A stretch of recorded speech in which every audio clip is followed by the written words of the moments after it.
أعمالنا من يهده الله فلا مضل له ومن يضلل فلا هادي له وأشهد أن لا إله إلا الله وحده لا شريك له وأشهد أن محمدا عبده ورسوله أما بعد فأعوذ بالله من الشيطان الرجيم بسم الله الرحمن الرحيم فإن خير الحديث كتاب الله وخير الهدي هدي محمد صلى الله عليه وسلم وشر الأمور محدثاتها وكل محدثة بدعة وكل بدعة ضلالة وكل ضلالة في النار. أعوذ بالله من الشيطان الرجيم بسم الله الرحمن الرحيم. إن الذين قالوا ربنا الله ثم استقاموا تتنزل عليهم الملائكة ألا تخافوا ولا تحزنوا وأبشروا بالجنة التي كنتم توعدون نحن أولياؤكم في الحياة الدنيا وفي الآخرة ولكم فيها ما تشتهي أنفسكم ولكم فيها ما تدعون نزلا من غفور رحيم.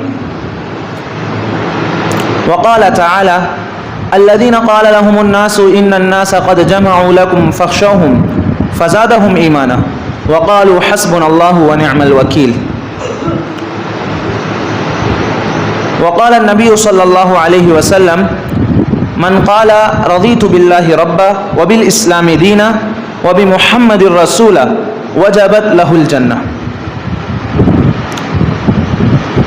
محترم حاضرین، اللہ رب العالمین نے ہم پر بہت سارے انعامات کیے اور قرآن مجید میں فرمایا وَإِن تَعُدُّوا نِعْمَةَ اللَّهِ لَا تُحْصُوهَا، اگر تم اللہ کی نعمتوں کا شمار کرنا چاہو، انہیں گننا چاہو تو شمار نہیں کر سکتے.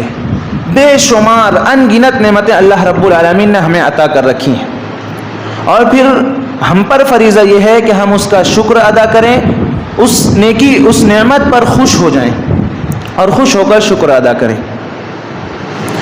جو بھی نعمتیں اللہ رب العالمین نے ہمیں عطا کی ہیں ان میں سب سے بڑی تین نعمتیں، وہ تین نعمتیں جن کا تصور کافر کبھی نہیں کر سکتا، صرف مسلمانوں کو وہ تین نعمتیں حاصل ہیں، سب سے بڑھ کر نعمتیں. وہ تین نعمتیں کیا ہیں؟ اللہ، رسول اور دین اسلام. یہ تین نعمتیں. اب یہ تین نعمتیں پا کر ہمیں ان پر خوش اور راضی ہو جانا چاہیے، ان تین نعمتوں کا شکر بجا لانا چاہیے. افسوس کی بات یہ ہے کہ ہمارے سماج میں نہ کہ ان نعمتوں کو نعمت نہ سمجھ کر یوں ہی چھوڑ دیا جاتا ہے، بلکہ اس کی ناقدری کی جاتی ہے. نعمتوں کی ناقدری کی جاتی ہے، اسی لیے ہم پریشان ہیں.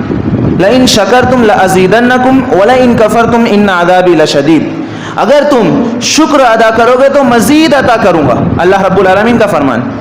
وَإِن كَفَرْتُمْ لَئِن شَكَرْتُمْ لَأَزِيدَنَّكُمْ وَلَئِن كَفَرْتُمْ إِنَّ عَذَابِي لَشَدِيدٌ، اگر کفر کرو گے تو میرا عذاب بہت سخت ہے. تو اللہ کے عذاب کو دعوت دیتا ہے وہ شخص جو نعمتوں کو نعمت نہیں سمجھتا، جو نعمتوں کی ناقدری کرتا ہے. سب سے بڑی نعمت جو اللہ رب العالمین نے ہمیں عطا کی ہے وہ تین نعمت، اللہ، رسول اور دین. ان نعمتوں کو پا کر خوش اور راضی ہو جانا چاہیے، ویسے جیسے صحابہ کرام راضی ہوئے جب وہ ایمان لے آئے، اللہ اس کے رسول کو مان لیا، دین اسلام کو تسلیم کر لیا، تو اس کے بعد پھر کبھی ان تین چیزوں سے کبھی ناراض نہیں ہوئے، ناخوش نہیں ہوئے، ہمیشہ ہر حال میں ہر صورت میں ان تینوں چیزوں سے راضی رہے. غزوہ احد کے بعد جب ابو سفیان رضی اللہ تعالیٰ عنہ، جو اس وقت مسلمان نہیں تھے، جب انہوں نے چیلنج کیا کہ آئندہ سال ہم پھر لشکر جرار لے کر آئیں گے اور تم سے مقابلہ کریں گے، حمراء الاسد جسے کہا جاتا ہے، اور کچھ لوگ کہتے ہیں کہ یہ غزوہ بدر صغریٰ کے وقت کا واقعہ ہے جو اللہ رب العالمین نے اپنے کلام میں فرمایا الذین قال لهم الناس، لوگوں نے افواہ اڑائی، لوگوں نے ان سے کہا ان الناس قد جمعوا لکم، لوگوں نے تمہارے خلاف لشکر جمع کر لیے ہیں تمہارے لیے. مومنوں کو یہ کہا گیا، مسلمانوں کو، صحابہ کرام کو، کہ تمہارے خلاف لشکر جمع کر لیے گئے ہیں. ان الناس قد جمعوا لکم فاخشوہم، تو ڈر جاؤ. جب انہوں نے ڈرانے کی کوشش کی، یہ افواہیں اڑائی، وہ چاہتے تھے کہ مسلمانوں کے حوصلے پست ہو جائیں، انہیں ڈرانے کے لیے کہا فاخشوہم، لوگوں نے لشکر جمع کر لیے ہیں، ڈر جاؤ. اللہ نے فرمایا فزادہم ایمانا، تو ان کے ایمان میں مزید زیادتی ہو گئی. وقالوا حسبنا اللہ ونعم الوکیل، اور ان لوگوں نے کہا کہ ہمارے لیے اللہ کافی اور وہ بہترین کارساز ہے۔ جب اللہ رب العالمین کو مان لیا، دین اسلام کو تسلیم کر لیا، تو اب حالات چاہے جو ہو جائیں، چاہے لشکر ہمارے خلاف جمع ہو جائیں، ہم اللہ سے راضی ہیں، اللہ کے رب ہونے پر راضی۔ یہ اللہ سے خوش ہونا، جیسے صحابہ کرام خوش ہوئے تھے، جب وہ خوش ہو گئے تو اللہ رب العالمین آگے آیت میں فرماتا ہے فَانْقَلَبُوا بِنِعْمَةٍ مِّنَ اللَّهِ وَفَضْلٍ، وہ لوگ پلٹے اللہ کے فضل اور اس کی نعمت کے ساتھ۔ فَانْقَلَبُوا بِنِعْمَةٍ مِّنَ اللَّهِ وَفَضْلٍ لَمْ يَمْسَسْهُمْ سُوءٌ، انہیں کوئی برائی لاحق نہیں ہوئی، کوئی انہیں تکلیف غم نہیں پہنچا۔ وَاتَّبَعُوا رِضْوَانَ اللَّهِ، اور ان لوگوں نے اللہ کی خوشی کی اتباع کی، اور اللہ رب العالمین ہے بڑا فضل والا۔ جو لوگ اللہ سے ناراض ہوتے ہیں، جو لوگ یہ کہتے ہیں کہ ہم اللہ سے، اس کے دین سے، اس کے رسول سے راضی ہیں، لیکن وہ حقیقت میں راضی نہیں ہوتے، صرف زبانی ہوتا ہے ان کا یہ کہنا، تو وہ لوگ ابتلا، آزمائش کے وقت ظاہر ہو جاتے ہیں۔ جب ان کو اللہ رب العالمین آزماتا ہے تو عمل کے ذریعے پتہ چل جاتا ہے کہ وہ ان تین نعمتوں سے خوش ہیں یا ناخوش ہیں، وہ ان پر راضی ہیں یا راضی نہیں ہیں۔ غزوہ احزاب کے موقع پر جب تمام کے تمام لشکر لوگ، سارے عرب کے لوگ مدینہ پر ٹوٹ پڑے، چڑھائی کرنے لگے، اس کے بارے میں اللہ رب العالمین نے فرمایا هُنَالِكَ ابْتُلِيَ الْمُؤْمِنُونَ وَزُلْزِلُوا زِلْزَالًا شَدِيدًا، یہاں پر مومنوں کو آزمایا گیا اور انہیں سخت طریقے سے جھنجھوڑ دیا گیا، پوری طریقے سے ہلا دیا گیا۔ وَزُلْزِلُوا زِلْزَالًا شَدِيدًا، یہاں پر مومنوں کو آزمایا گیا۔ اس وقت وَبَلَغَتِ الْقُلُوبُ الْحَنَاجِرَ وَتَظُنُّونَ بِاللَّهِ الظُّنُونَ، جو دل تھے کلیجے منہ کو آ گئے تھے، کلیجے منہ کو آ گئے تھے، اور اللہ کے بارے میں تم لوگ طرح طرح کے گمان کر رہے تھے۔ هُنَالِكَ ابْتُلِيَ الْمُؤْمِنُونَ وَزُلْزِلُوا زِلْزَالًا شَدِيدًا۔ اس کے آگے اللہ رب العالمین نے فرمایا وَإِذْ يَقُولُ الْمُنَافِقُونَ وَالَّذِينَ فِي قُلُوبِهِم مَّرَضٌ، وہ لوگ جو منافق تھے اور جن کے دلوں میں مرض، بیماری تھی، وہ کہہ رہے تھے ما وعدنا اللہ ورسولہ الا غرورا، اللہ اور اس کے رسول نے ہم سے صرف جھوٹا اور فریب کا وعدہ کیا ہے۔ یہ منافقین کی صورت۔ وہیں اسی غزوہ میں مومنین کی کیا صورت تھی؟ اللہ رب العالمین نے فرمایا وَلَمَّا رَأَى الْمُؤْمِنُونَ الْأَحْزَابَ قَالُوا هَذَا مَا وَعَدَنَا اللَّهُ وَرَسُولُهُ وَصَدَقَ اللَّهُ وَرَسُولُهُ وَمَا زَادَهُمْ إِلَّا إِيمَانًا وَتَسْلِيمًا۔ مومنوں نے جب لشکروں کو دیکھا تو یہ کہا کہ یہ تو وہی ہے جس کا اللہ اور اس کے رسول نے ہم سے وعدہ کیا ہے، اور اللہ اور اس کے رسول نے سچا وعدہ کیا ہے، اور یہ چیز لشکروں کا ان پر ٹوٹ پڑنا صرف اور صرف ان کے ایمان میں زیادتی کی اس نے، اور ان کے تسلیم میں اور مزید فرما بردار اور اطاعت گزار ہو گئے۔ رویہ دیکھیے، مومنین صحابہ کرام لشکروں کو دیکھ کر راضی ہیں، خوش ہیں کہ یہ وہی ہے جس کا اللہ اور اس کے رسول نے وعدہ کیا ہے۔ منافقین کو جب آزمایا گیا، جب انہوں نے حالت دیکھی تو وہ یہ کہتے ہیں کہ اللہ اور اس کے رسول نے جھوٹا وعدہ کیا ہے۔ تو زبان سے اگر کوئی کہتا ہے کہ ہم ان تین نعمتوں پر، اللہ کے رب ہونے پر، رسول کے نبی ہونے پر، محمد صلی اللہ علیہ وسلم کے رسول اور نبی ہونے پر، اور دین اسلام کے دین ہونے پر راضی ہیں، اگر کوئی زبان سے کہتا ہے تو اس کی آزمائش ہوتی ہے۔ اللہ رب العالمین آزماتا ہے، اور آزمائش میں پتہ چلتا ہے کون کھرا ہے، کون کھوٹا ہے، کون سچا ہے، کون جھوٹا ہے، کون حق پر ہے، کون باطل ہے، کون صرف زبان سے کہتا ہے، کون حقیقت میں اللہ رب العالمین کے رب ہونے پر خوش ہے۔ اللہ رب العالمین کے رب ہونے پر، رسول محمد صلی اللہ علیہ وسلم کے رسول ہونے پر اور اسلام کے دین ہونے پر راضی ہو جاؤ، دنیا و آخرت کی کامیابی، کامرانی تمہارے قدم چومے گی، ہر جگہ سرخرو و کامیاب رہو گے۔ ہاں آزمائشیں آئیں گی، وقتی طور پر مصیبتیں آئیں گی، لیکن ان مصیبتوں میں بھی تم اللہ رب العالمین سے راضی اور خوش ہوگے، تمہیں حزن و ملال نہیں پکڑے گا۔ جیسا کہ صحابہ کی صورت ہم نے دیکھی غزوہ احزاب میں، جب لشکروں کو دیکھ لیا کہ سامنے بڑی مصیبت ہے، 10,000 کا لشکر جرار، پیچھے لشکر کفار کا، اور آگے لشکر کفار کا، پیچھے یہودیوں کا خوف، سارے خوف جمع ہو جانے کے باوجود، جس کو اللہ رب العالمین نے خود کہا کہ کلیجے منہ کو آ گئے تھے، ایسی صورت میں بھی وہ اللہ رب العالمین کے رب ہونے پر راضی تھے، خوش تھے، کوئی شکوہ، کوئی گلہ زبان پر نہیں تھا، یہ اطمینان تھا کہ اللہ رب العالمین ہمیں ضائع نہیں کرے گا۔ اللہ رب العالمین سے جب خوش ہوا جائے، ان تینوں نعمتوں سے خوش ہوا جائے تو یہ کیفیت پیدا ہوتی ہے، اور اسی کا ایک ذکر اللہ کے رسول صلی اللہ علیہ وسلم نے بیان کیا ہے، جس کو ہمیں صبح شام 3 مرتبہ پڑھنا چاہیے۔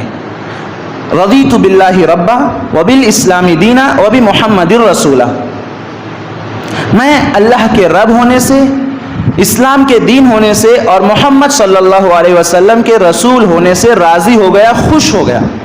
یہ صبح شام 3 مرتبہ پڑھنا ہے۔ اگر بندہ اس کا اہتمام کرتا ہے اور حقیقی زندگی میں اس کو اپنے اندر رچا بسا لیتا ہے، اس کے مطابق اپنے اعمال کو ڈھال لیتا ہے، تو اس کے بہت سے فائدے ہیں۔ پہلا فائدہ کہ اس سے ایمان کی حلاوت اور لذت محسوس ہوگی، اس کا مزہ انسان چکھ لے گا۔ اس سے پہلے یہاں پر میں نے ایمان کی حلاوت پر خطبہ دیا ہے۔ ایمان کی حلاوت، اس کی مٹھاس، اس کی چاشنی اسے حاصل ہوگی۔ اللہ کے رسول صلی اللہ علیہ وسلم نے فرمایا، ذاق طعم الایمان من رضی باللہ ربا وبالاسلام دینا وبمحمد رسولا، جو شخص اللہ کے رب ہونے، دین کے اسلام کے دین ہونے اور محمد کے رسول ہونے پر راضی ہو گیا، اس نے ایمان کی مٹھاس چکھ لی، ایمان کا مزہ اسے حاصل ہو گیا۔ اور جب ایمان کا مزہ حاصل ہو جاتا ہے تو دوسرے سارے مزے اس کے سامنے ہیچ ہوتے ہیں، موت کا خوف ختم ہو جاتا ہے، دنیا کے ظالموں کا خوف مٹ جاتا ہے، صرف اور صرف اللہ کی محبت، رسول کی محبت دل میں پیوست ہوتی ہے۔ تمام قسم کے دنیاوی خواہشات اس کے سامنے چھوٹی محسوس ہوتی ہے۔ ہم دیکھیں کہ صحابہ کرام نے جب ایمان کو تسلیم کر لیا تو اللہ کی راہ میں سب کچھ چھوڑ دیا، دوست احباب، رشتہ و پیوند، گھر بار، ملک وطن، سب کچھ چھوڑنے کو تیار ہو گئے۔ وقت پڑا تو اپنی جان لٹا دی، لیکن بچایا تو صرف اور صرف ایمان، کیونکہ وہ ایمان کی لذت اور چاشنی کو محسوس کر چکے تھے۔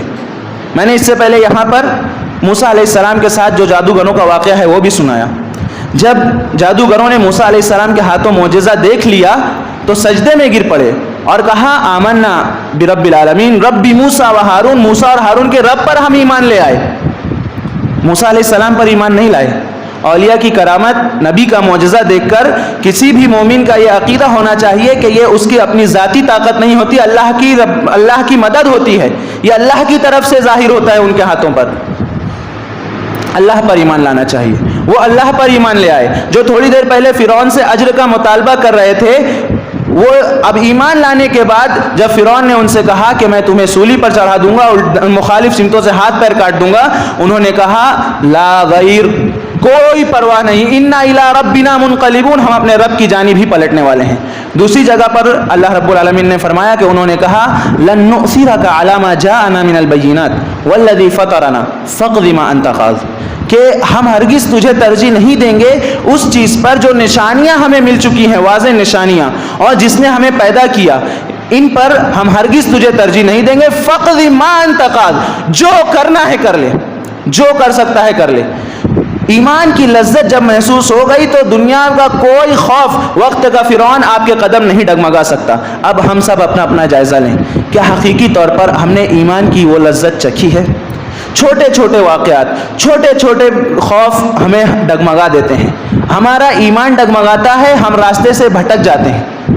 اگر ایسا ہے تو آپ اپنے ایمان کا جائزہ لیجئے، آپ جائزہ لیجئے کہ کیا ہم نے ایمان کی لذت اور مٹھاس کو چکھا، اور اگر نہیں تو پھر اس کو چکھنے کی کوشش کیجئے، اپنے ایمان کو مضبوط کیجئے اور اس کا ورد کرتے ہوئے اپنے دل میں، اپنے زبان پر اور اپنے اعمال میں اسے بسا لیجئے، رضیت باللہ ربا وبالاسلام دینا وبمحمد رسولا۔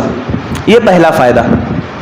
دوسرا فائدہ، اس سے گناہ معاف ہو جاتے ہیں۔ ہماری تمام تکالیف کی وجہ اگر ہم صحیح سے دیکھیں تو فلاں پریوار، فلاں خاندان، فلاں حکومت ہمارے لیے مشکل کی وجہ نہیں ہے۔ کوئی بھی ہمارے خلاف سازش کر رہا ہے وہ کرتا رہے گا، وہ جس دن سے اللہ کے رسول صلی اللہ علیہ وسلم نے قولوا لا الہ الا اللہ تفلحوا کا اعلان کیا، اس دن سے لوگ مسلمانوں کے دشمن رہے اور قیامت تک رہیں گے، دشمنیں رہیں گے، سازشیں ہوں گی، مصیبتیں آئیں گی، پریشانیاں آئیں گی، کبھی آزمائش کی شکل میں، کبھی عذاب کی شکل میں۔ مصیبتوں کا آنا طے ہے، لیکن ہمیں ڈرنا چاہیے اپنے گناہوں سے، کہ اگر گناہوں کی وجہ سے یہاں پر مصیبتیں آ رہی ہیں، چھوٹی چھوٹی مصیبتیں آنے کے باوجود ہم اپنے گناہوں سے باز نہیں آتے، انہی میں پڑے رہتے، اور پھر اللہ کا بڑا عذاب آ کر ہمیں گھیر لیتا ہے، اور پھر اس کے بعد قیامت کا عذاب تو بہت ہی سخت ہے اگر اسی صورت میں مر جاتے ہیں۔ اللہ رب العالمین کے جناب توبہ کیجئے اور کوشش کیجئے کہ یہ سارے جو ہمارے گناہ ہیں وہ مٹ جائیں، ختم ہو جائیں۔ ان کو ختم کرنے کی ایک صورت یہ بھی ہے توبہ کے علاوہ کہ اس ذکر کا اہتمام کیجئے۔ اللہ کے رسول صلی اللہ علیہ وسلم نے فرمایا، من قال حين يسمع المؤذن اشهد ان لا اله الا الله وحده لا شريك له واشهد ان محمدا عبده ورسوله رضيت بالله ربا وبالاسلام دينا وبمحمد رسولا غفر له ذنبه، کہ جس شخص نے مؤذن کو سن کر، مؤذن کی آواز کو سن کر، اذان کی آواز کو سن کر یہ کہا اشہد ان لا الہ الا اللہ، میں گواہی دیتا ہوں کہ اللہ کے سوا کوئی معبود حقیقی نہیں، وہ اکیلا ہے، اس کا کوئی شریک نہیں، اور میں گواہی دیتا ہوں کہ محمد اللہ کے بندے اور اس کے رسول ہیں، اور پھر اس کے بعد وہی کلمہ رضیت باللہ ربا وبالاسلام دینا وبمحمد الرسولہ، جو شخص یہ کلمہ کہتا ہے تو اس کے گناہ بخش دیے جاتے ہیں۔ عموماً جب ایسی بات ہوتی ہے کہ ذکر سے یا کسی چیز سے، فضیلت کی بات میں اس سے پورے گناہ معاف ہو جائیں گے، تو یہاں پر صغیرہ گناہ مراد ہوتے ہیں۔ ان تجتنبوا کبائر ما تنہون عنہ نکفر عنکم سیئاتکم، جن سے تم کو منع کیا گیا ہے بڑے گناہوں سے اگر تم ان سے بچتے ہو تو چھوٹے موٹے گناہ ہم ایسے ہی معاف کر دیں گے نیکیوں سے۔ ایک جمعہ کے دوسرے جمعہ کے درمیان اگر نماز پڑھتا ہے برابر سے تو وہ کفارہ ہے، ایک نماز سے دوسرے نماز کے درمیان، ایک رمضان سے دوسرے رمضان کے درمیان جو گناہ ہوئے ہیں وہ ایک دوسرے کی نیکی کفارہ بن جاتی ہے، گناہ مٹ جاتے ہیں۔ انہی میں سے ایک یہ ہے، اس کا ورد کرنے سے اللہ رب العالمین ہمارے گناہوں کو مٹا دے گا۔ وہ گناہ جو اللہ کی ناراضگی کا سبب بنتے ہیں، وہ گناہ جو اللہ کے عذاب کا سبب بنتے ہیں، ہمارے اوپر آنے والی مصیبتوں کا سبب بنتے ہیں، ان سارے اسباب کو ختم کر دیں گے اگر اللہ رب العالمین کے اس ذکر کو ہم لازم پکڑیں گے، رضیت باللہ ربا۔ یہ دوسرا فائدہ۔ تیسرا فائدہ کہ کسی بھی ظالم کے ظلم سے نجات مل سکتی ہے۔ آج جو ہمارے حالات ہیں، ہر کوئی خوف میں مبتلا ہے، ہر کوئی شکایت کرتا ہے کہ ہمارا بڑا ہم پر ظلم کرتا ہے، وہ چاہے گھر کی حد تک ہو، کاروبار کی حد تک ہو، یا پھر ملکی یا عالمی حد تک ہو، ہر جگہ یہ محسوس ہوتا ہے کہ جو بڑا ہے وہ اپنے سے چھوٹے پر ظلم کر رہا ہے۔ کوئی امیر اگر ظلم کر رہا ہے، اس سے بچنا ہے، اس کے ظلم سے نجات پانی ہے تو اس ذکر کا اہتمام کیجیے۔ ابو مجلس رحمہ اللہ ایک تابعی ہیں، مصنف ابن ابی شیبہ میں ان کا قول نقل ہے۔ علامہ ناصر الدین البانی رحمہ اللہ نے اس قول کو، اس اثر کو صحیح کہا ہے۔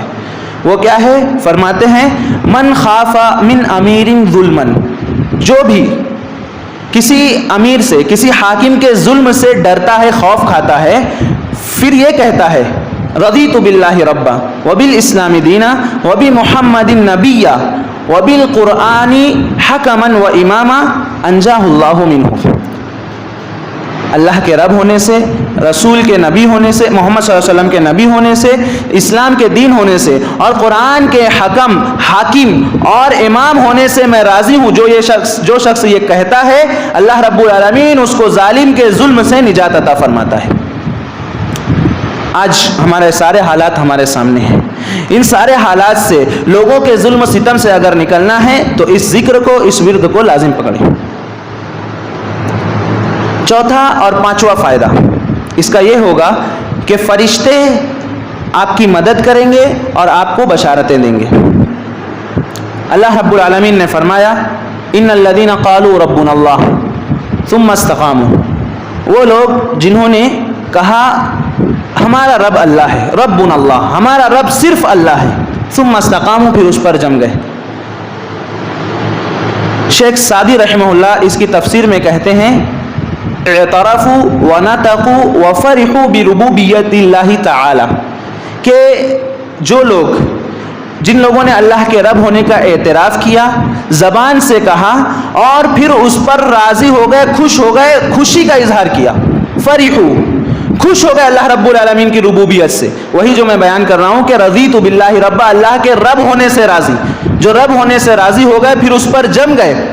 ثم استقاموا تتنزل علیہم الملائکہ، ان پر فرشتے نازل ہوتے ہیں۔ اللہ تخافوا ولا تحزنوا، خوف نہ کرو، غمگین نہ ہو جاؤ۔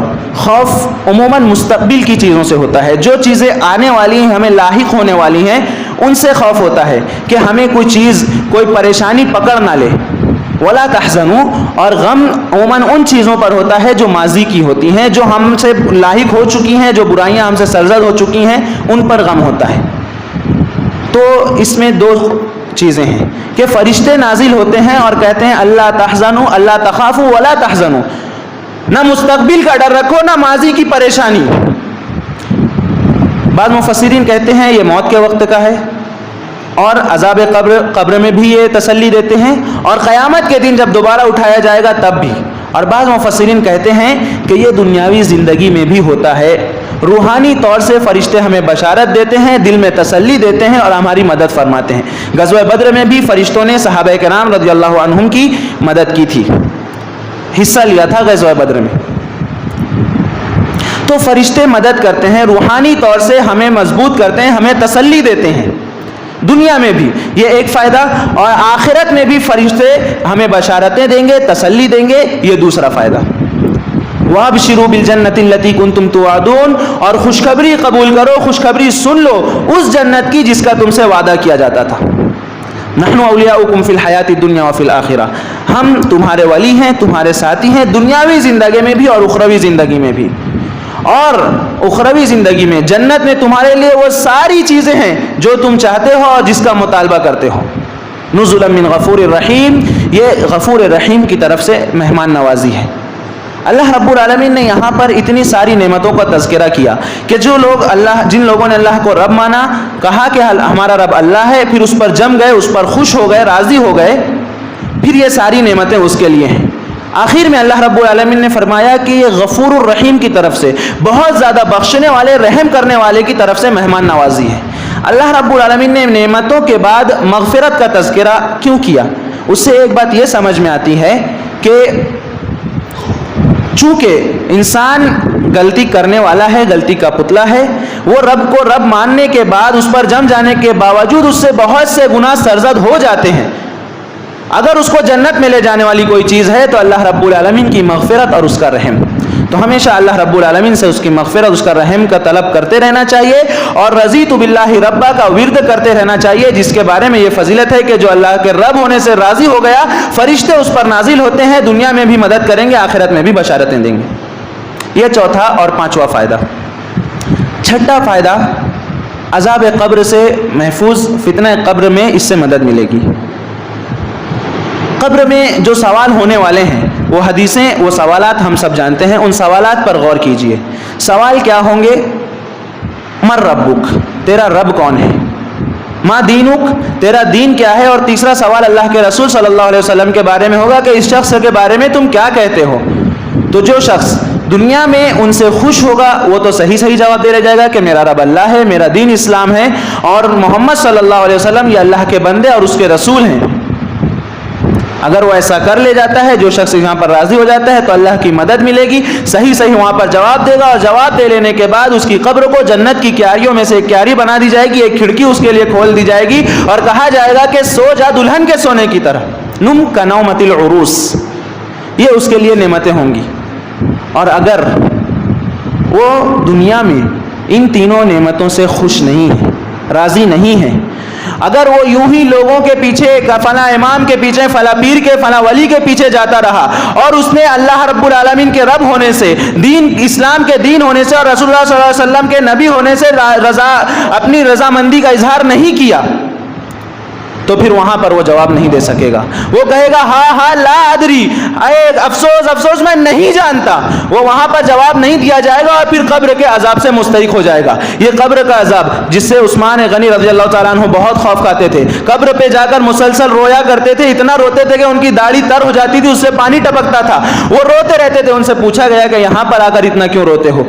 جنت کے جہنم کے تذکرے پر بھی اتنا نہیں روتے، یہاں کیوں روتے ہو؟ تو انہوں نے کہا کہ یہ آخرت کی پہلی منزل ہے، اگر یہاں پر کامیاب ہو گئے، صحیح جواب دے لیے گئے، تو آگے کی راستہ بھی آسان ہوگا، اور اگر یہاں پر بھی ناکام ہو گئے تو آگے اور شدید عذاب کے مستحق ہوں گے۔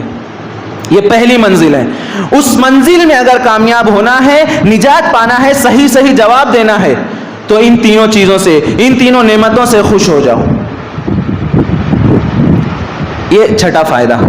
ساتواں فائدہ، اللہ کے رسول صلی اللہ علیہ وسلم اس کو بہت پسند کرتے تھے، دنیا میں بھی اس سے خوش ہوتے تھے، اور ہمیں امید ہے کہ آخرت میں بھی اس سے خوش ہوں گے اور شفاعت کریں گے۔ صحیح بخاری کی حدیث ہے، حضرت انس بن مالک رضی اللہ تعالیٰ عنہ بیان کرتے ہیں کہ رسول اکرم صلی اللہ علیہ وسلم نے ظہر کی نماز پڑھائی، اس کے بعد منبر پر چڑھے، کئی چیزیں بیان کی، قیامت کی ہولناکیاں بیان کی. اس کے بعد صحابہ نے کئی سارے سوالات کیے. کچھ سوالات معتبر تھے، کچھ سوالات ایسے تھے جن سے اللہ کے رسول صلی اللہ علیہ وسلم کے چہرے پر ناراضگی ظاہر ہوئی. ہمارے یہاں پر بھی بلا وجہ کے سوالات ہوتے ہیں، ایسے سوالات جن سے ہمارا کوئی مطلب نہیں، جن سے ہمارا دنیا میں آخرت میں کوئی فائدہ نہیں، ایسے سوالات بلا وجہ کے سوالات کرنے سے بھی منع کیا گیا ہے. کچھ سوالات ایسے ہوئے جو اللہ کے رسول صلی اللہ علیہ وسلم کو ناگوار گزرے. حضرت عمر رضی اللہ تعالیٰ عنہ نے کہا رضینا باللہ ربا وبالاسلام دینا وبمحمد الرسولہ، کہ ہم راضی ہو گئے اللہ کے رب ہونے پر، اسلام کے دین ہونے پر اور محمد صلی اللہ علیہ وسلم کے رسول ہونے پر. یہ سننا تھا کہ اللہ کے رسول صلی اللہ علیہ وسلم کا جلال جمال میں تبدیل ہو گیا، غصہ فرحت میں بدل گئی. یہاں پر اللہ کے رسول صلی اللہ علیہ وسلم دنیا میں اس کلمے سے اتنا خوش ہو گئے، ہمیں امید اور یقین ہے کہ قیامت میں بھی یہ کلمہ کہنے والا جو ہوگا اللہ کے رسول صلی اللہ علیہ وسلم اس سے خوش ہوں گے اور اس کی شفاعت کریں گے انشاءاللہ. یہ 7واں فائدہ. 8واں فائدہ کہ اللہ رب العالمین اس ذکر کرنے والے کو قیامت کے دن راضی کر دے گا، خوش کر دے گا. اللہ رب العالمین قیامت کے دن خوش کر دے گا کا مطلب کیا ہوگا؟ یہ ہم سب سمجھ سکتے ہیں کہ نعمتوں میں وہ بندہ رہے گا اور انشاءاللہ جنت اسے حاصل ہوگی. قیامت کا وہ خوفناک منظر جہاں انبیاء کرام بھی نفسی نفسی کے عالم میں ہوں گے، میرا نفس میرا نفس، جہاں آدمی اپنے باپ سے، اپنی ماں سے، اپنے بیٹے سے، اپنی بیوی سے، ہر کسی سے بھاگے گا، خوف کھائے گا، ہر کسی کو اپنی ذاتی مصیبت پریشان کی رکھی ہوگی. اس وقت اللہ رب العالمین ان لوگوں کو خوش کرے گا جو اس دعا کا اہتمام کرتے ہیں.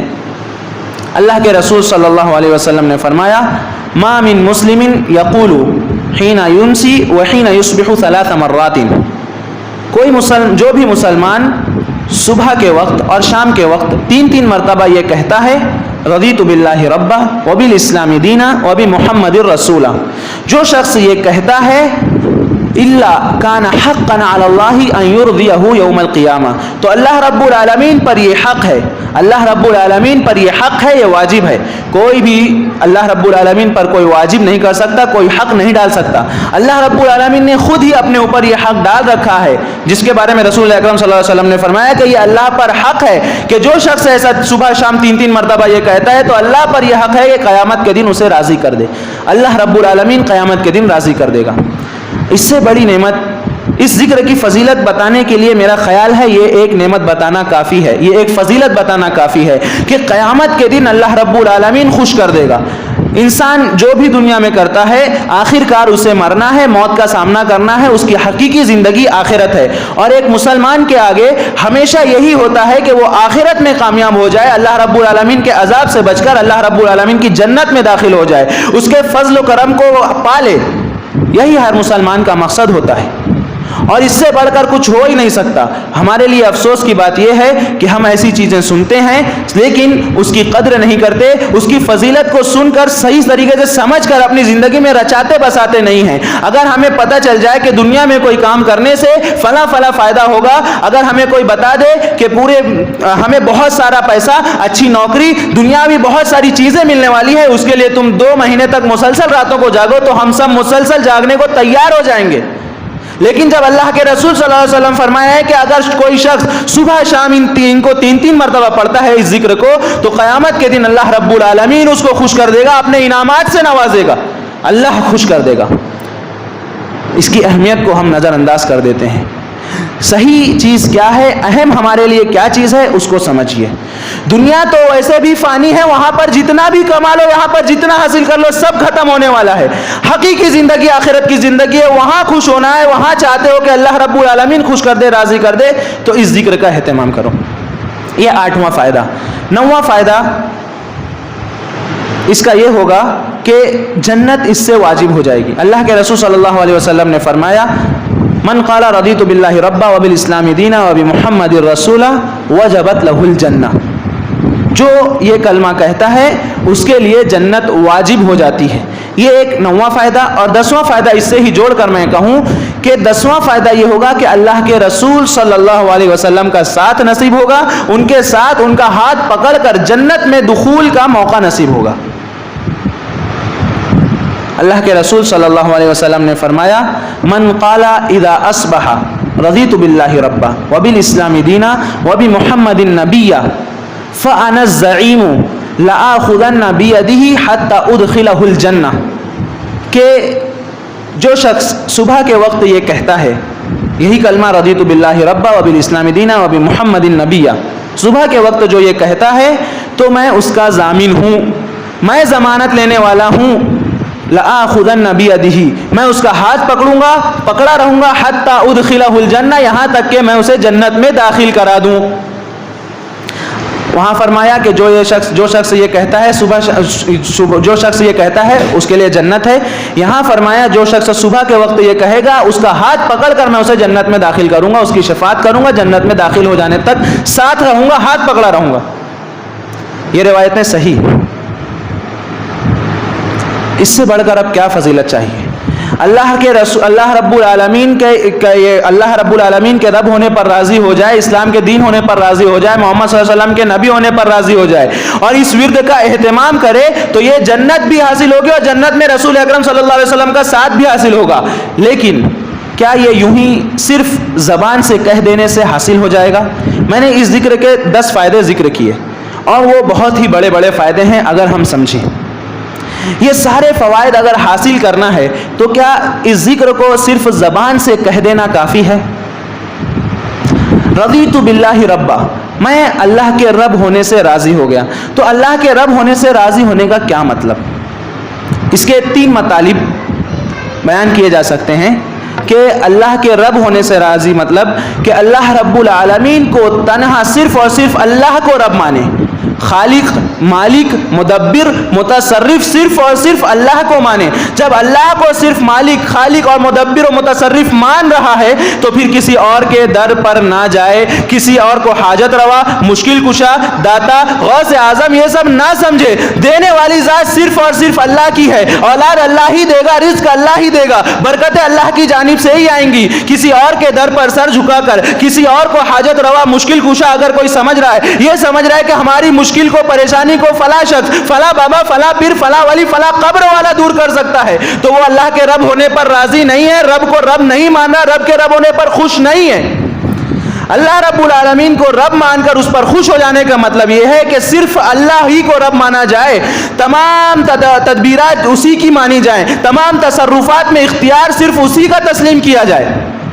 اگر آپ کہہ رہے ہیں رضیت باللہ ربا، اس کے باوجود کسی اور کو حاجت روا، مشکل کشا سمجھ رہے ہیں، محرم کے موقع پر یا حسین کر کے یہ سمجھتے ہیں کہ وہ آئیں گے، مدد کریں گے، مشکل کے وقت میں یا علی کہہ کر یہ سمجھتے ہیں کہ علی رضی اللہ عنہ مدد کریں گے، سنیں گے، فریاد سنیں گے، تو آپ رضیت باللہ ربا نہیں کہہ رہے، یہ آپ کو کوئی کام نہیں دے گا۔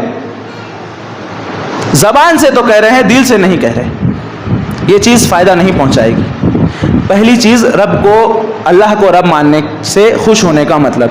دوسرا یہ کہ اسی سے جوڑ کر بولوں جو اس میں شامل ہو سکتی تھی کہ اللہ رب العالمین کی تقسیم پر، جو بھی نعمتوں کی اس نے تقسیم کی ہے اس پر راضی ہو جانا، خوش ہو جانا۔ جب رب اللہ رب العالمین ہے، پیدا اسی نے کیا، مالک وہی ہے، تدبیر کرنے والا وہی ہے اور تصرف اسی کا چلتا ہے، تو وہ جو دے اس پر راضی، جو چھین لے اس پر راضی۔ حضرت عبادہ بن صامت رضی اللہ تعالیٰ عنہ نے موت کے وقت اپنے بیٹے کو نصیحت کی تھی، ما اصابک لم یکن لیخطئک وما اخطأک لم یکن لیصیبک، جو کچھ تجھے ملا وہ چھوٹ نہیں سکتا تھا، جو چھوٹ گیا وہ مل نہیں سکتا تھا۔ اللہ کی قضا و قدر پر راضی ہونا، اس کی تقسیم پر راضی ہونا، جو اللہ رب العالمین نے ہمیں دیا وہی ہمارے لیے بہتر ہے، جو نہیں دیا وہ بہتر ہو ہی نہیں سکتا تھا، اگر ہمیں ظاہری طور سے بہتر لگتا ہے، اگرچہ لگتا ہے۔ اللہ رب العالمین حقیقی طور پر صحیح فیصلہ کرنے والا ہے، وہ حکیم ہے اور اس کی نعمتیں ہیں، وہ جیسی چاہے تقسیم کرے، جو چاہے تقسیم کرے، ہم اس کے تقسیم پر راضی ہیں، اس کے رب ہونے پر راضی ہیں۔ یہ دوسری چیز اللہ کے رب ہونے کو پر راضی ہونے میں۔ تیسری چیز کہ جب مالک، مدبر، متصرف رب اسی کو مان لیا، اللہ رب العالمین کو ہی مانا، تو عبادت بھی صرف اسی کی ہو۔ رب ماننے میں علامہ ابن قیم رحمہ اللہ فرماتے ہیں کہ اس میں الوہیت بھی شامل ہے ربوبیت کے ساتھ، کیونکہ جس کو رب مانا سب چیز اسی کی ہے تو عبادت کے لائق بھی صرف اور صرف وہی ہے۔ تو عبادت میں کسی اور کو شامل نہ کیا جائے، کسی اور کے آگے سجدہ نہ کیا جائے، رکوع نہ کیا جائے، دعا، نظر و نیاز، ذبح صرف اور صرف اللہ کے لیے ہونا چاہیے۔ یہ ہے اللہ رب العالمین کو رب ماننے کا مطلب، اس سے خوش ہونے کا مطلب۔ جب اس سے خوش ہو گئے تو کسی اور کی عبادت ہرگز نہیں کی جائے گی، عبادت کا کوئی بھی حصہ، ذرہ برابر بھی حصہ اللہ کے علاوہ دوسری کی طرف نہ پھیرا جائے۔ اگر کوئی شخص یہ کہتا ہے کہ رضیت باللہ ربا، اس کے باوجود وہ قبروں پر جاتا ہے، وہاں سجدے کرتا ہے، چادریں چڑھاتا ہے، نظر و نیاز مانتا ہے، طرح طرح کی خرافات کرتا ہے، دوسروں کو مددگار سمجھ کر ان سے مدد طلب کرتا ہے، عبادتیں کرتا ہے، دعائیں کرتا ہے، تو وہ اللہ کے رب ہونے سے راضی نہیں ہے۔ رب ہونے سے راضی تبھی ہوگا جب صرف اور صرف اللہ رب العالمین کی عبادت کرے، اس کی عبادت میں ذرہ برابر کسی اور کو شریک نہ ٹھہرائے۔ یہ اللہ کے رب ہونے سے راضی ہونے کا مطلب۔ اسلام کے دین ہونے سے راضی ہونے کا مطلب کیا ہے؟ اس میں بھی 3 چیزیں آتی ہیں۔ پہلا یہ کہ اسلام کو پورا کا پورا تسلیم کر لے، جو کچھ اسلام میں ہے اس کو مان لے۔ یوں نہیں کہ اسلام کے کچھ حصے کو تو مانا، باقی حصے کو ہماری سمجھ میں نہیں آتا، ہماری عقل میں نہیں آتا، ہمارے نفس کے خلاف ہے، ہمارے مسلک کے خلاف ہے، ہمارے امام کے خلاف ہے، تو ہم نہیں مانیں گے۔ پورا کا پورا اسلام آدھا مان کر آدھا نہ چھوڑے، پورے کے پورے اسلام کو مکمل طور پہ اپنی زندگی میں رچا بسا لے۔ یہ پہلا مطلب۔ دوسرا مطلب کہ اسلام کو اس نے جب تسلیم کر لیا تو اس کو پورا کا پورا تسلیم کر لینے کے بعد اسی کے مطابق اپنی زندگی گزارے۔ میں ذہن سے نکل گیا دوسرا مطلب۔ اللہ کے رسول صلی اللہ علیہ وسلم کو نبی ماننے کا کیا مطلب؟ اس کے اللہ کے محمد صلی اللہ علیہ وسلم کے نبی ہونے کے راضی ہو جانے کا کیا مطلب؟ کہ وہی نبی ہے، ان کے نبی ہونے سے ہم خوش ہیں۔ اس کے بھی 3 مطلب ہیں۔ پہلا مطلب یہ کہ ہر معاملے میں اللہ کے رسول صلی اللہ علیہ وسلم کو مکمل طور سے اسوہ، نمونہ اور آئیڈیل مانا جائے۔ لقد کان لکم فی رسول اللہ اسوۃ حسنہ۔ ہر معاملے میں، زندگی کا کوئی بھی معاملہ ہو، ان تمام معاملات میں اللہ کے رسول صلی اللہ علیہ وسلم کو آئیڈیل اور نمونہ مانا جائے، ان کے مطابق زندگی گزارنے کی کوشش کیا جائے۔ جیسا ان کا وضع قطع تھا، وہ داڑھی کو رکھتے تھے تو داڑھی رکھی جائے، جیسے وہ رہتے تھے ویسے رہنے کی کوشش کی جائے۔ آج ہمارے یہاں پر لوگ اس نعمت کو سمجھتے نہیں ہیں، اس سے خوش ہونے کی بجائے، اس کو اپنانے کی بجائے اس میں گھٹن محسوس کرتے ہیں۔ اگر ہم یہ کہیں کہ داڑھی رکھنا کہ رسول صلی اللہ علیہ وسلم کی سنت ہے، داڑھی رکھی جائے، لیکن لوگ اسے عجیب نظر سے دیکھتے ہیں، تو نہیں رکھتے، لوگ فیشن کے پیچھے بھاگتے ہیں۔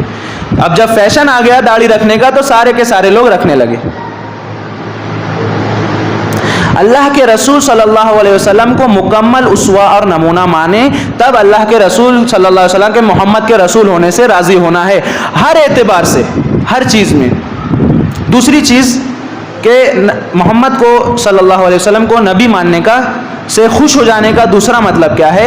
اس میں یہ چیز شامل ہے کہ اللہ کے رسول صلی اللہ علیہ وسلم کی تمام احادیث کو ہر معاملے میں حاکم مانا جائے۔ حدیث آ جائے بس اسی کو تسلیم کر لیا جائے، جیسے صحابہ کرام نے سمینا و اطاعنا کہا کہ ہم نے مان لیا، سن لیا اور تسلیم کر لیا، اطاعت و فرما برداری کی، ویسے بن جایا جائے۔ ہر معاملے میں حاکم حدیث کو بنایا جائے، یہ نہیں کہ ہمارا امام الگ ہے، ہمارا مسلک الگ ہے، ہمارے فلاں امام تو یہ کہتے ہیں، ہمارے فلاں مولوی صاحب تو یہ کہتے ہیں۔ حدیث آ گئی، اللہ کے رسول صلی اللہ علیہ وسلم کی بات واضح طور پر جب سامنے آ گئی تو اسے تسلیم کر لینا، اسے ہی حاکم بنانا، اسی کی ماننا۔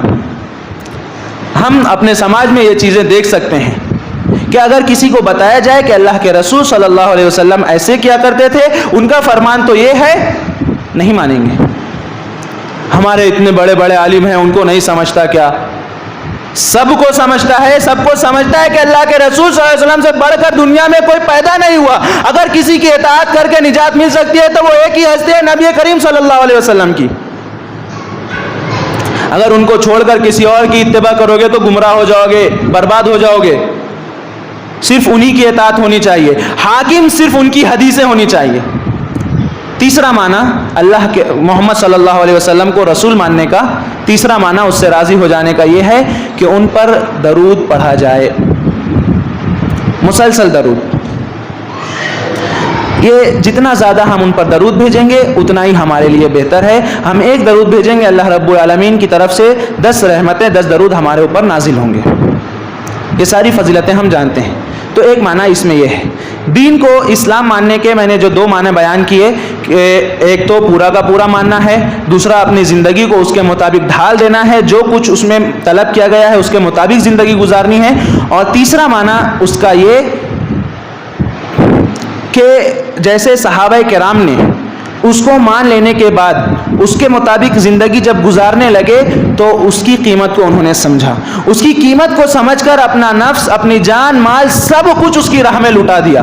ویسے سب کچھ جان مال سب کچھ لٹانے کے لیے تیار ہو جانا چاہیے دین اسلام کی خاطر، جیسے صحابہ کرام تیار ہو گئے، جن کے بارے میں اللہ رب العالمین نے فرمایا رضی اللہ عنہم ورضوا عنہ، اللہ ان سے راضی ہو گیا، وہ اللہ سے راضی ہو گئے۔ وہ اللہ سے راضی ہو گئے، کیسے راضی ہوئے؟ جب ضرورت پڑی اپنے گھر کو چھوڑ دیا، دوست احباب کو چھوڑ دیا، ضرورت پڑی سامنے اگر بات ہے اس کے گردن پر تلوار چلانے سے پہلے نہیں سوچا، وقت پڑا، اگر دین اسلام کی بات آئی تو وہ بڑے سے بڑا ظلم سہ گئے، جان دینی پڑی، نچھاور کر دی، سب کچھ دیا دین اسلام کی خاطر، اسلام کو نہیں چھوڑا، ایمان کو نہیں چھوڑا، ایمان کی لذت پا لینے کے بعد، اللہ رب العالمین کو رب ماننے کے بعد اسلام کو ترک نہیں کیا، باقی رہے، اس پر جمے رہے، ڈٹے رہے۔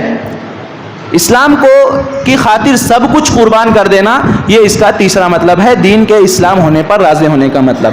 اب ہم اپنا جائزہ لیں کہ صحابہ کرام رضی اللہ تعالی عنہم جن کو ہمارے لیے نمونہ پیش کیا گیا، فَإِنْ آمَنُوا بِمِثْلِ مَا آمَنْتُمْ بِهِ فَقَدْ اهْتَدَوْا، جیسا صحابہ کرام نے ایمان لایا اس کو ہدایت کا معیار ٹھہرایا گیا، کیونکہ اللہ رب العالمین نے فرمایا کہ وہ اللہ سے راضی ہو گئے، اللہ ان سے راضی ہوا، وہ اللہ سے راضی ہو گئے۔ وہی چیز رضیت باللہ ربا وبالاسلام دینا وبمحمد رسولہ، کہ ہم بھی اللہ رب العالمین کے رب ہونے سے، اسلام کے دین ہونے سے، اور نبی محمد صلی اللہ علیہ وسلم کے نبی اور رسول ہونے سے اگر راضی ہو جائیں، حقیقی طور پر اپنی عملی زندگی میں انہیں رچا بسا لیں، تو ہم بھی دنیا میں اور آخرت میں کامیاب ہو سکتے ہیں۔ اگر ویسا نہیں کیا، بلکہ ہم دیکھتے ہیں ہمارے سماج و معاشرے میں تو صحابہ کی اتباع اور ان کے مطابق چلنے کی بجائے، ان کی اطاعت و فرما برداری اور ان کی عزت و تکریم کرنے کی بجائے، ہم دیکھتے ہیں ابھی گزشتہ ہفتے جو ہم محرم سے گزرے ہیں، صحابہ کرام کو سر عام لعن و طعن کیا گیا، بڑی بڑی کلپس ان پہ بنائی جاتی ہے، ان کو شیئر کیا جاتا ہے، لوگ لائک کرتے ہیں، سڑکوں پر نکل کر صحابہ کرام کو گالیاں دی جاتی ہیں، ملعون ٹھہرایا جاتا ہے۔ یہ سب کچھ وہ ہے کہ اللہ رب العالمین کے غضب کو بھڑکانے والی چیزیں ہیں۔ اللہ کے دین کو ہم ماننے کو کہتے ہیں کہ ہم اسلام کو دین مان کر اس سے راضی ہو گئے، خوش ہو گئے، لیکن جگہ جگہ دین کی مخالفت پائی جاتی ہے، بدعات کو اہتمام سے منایا جاتا ہے، راستوں پر نکل کر، چراگاہوں پر، قبرستانوں پر جا کر خوب اہتمام سے بدعات کا اہتمام کیا جاتا ہے۔ وہیں سنت کی جہاں بات آتی ہے لوگ وہاں پر کم نظر آتے ہیں، پھیکے نظر آتے ہیں، ویسا جوش و خروش نظر نہیں آتا۔ جب آپ بدعت میں یوں پڑے رہیں گے، یوں ہی اللہ رب العالمین کے دین کا مذاق اڑاتے رہیں گے، یا حسین یا علی کا نعرہ لگاتے رہیں گے، رب کے رب ماننے پر راضی نہیں ہوں گے، اسلام کو دین مان کر خوش نہیں ہوں گے، نبی کریم صلی اللہ علیہ وسلم محمد صلی اللہ علیہ وسلم کو نبی مان کر اگر راضی نہیں ہوں گے، تو پھر اللہ کے عذاب کا انتظار کیجئے۔ میں نہیں جانتا کہ قیامت کے دن ہمارا کیا انجام ہوگا۔ اللہ رب العالمین سے دعا ہے کہ اللہ رب العالمین اس ذکر کا اہتمام کرنے کی ہمیں توفیق عطا فرمائے، حقیقی طور سے اس کو دل میں، زبان پہ اور اپنے اعمال میں بسا لینے کی توفیق عطا فرمائے، اس کے مطابق عمل کرنے کی توفیق عطا فرمائے، اس کی برکتوں سے دنیا و آخرت میں بہراور فرمائے۔ آمین۔ وآخر دعوانا ان الحمد للہ رب العالمین۔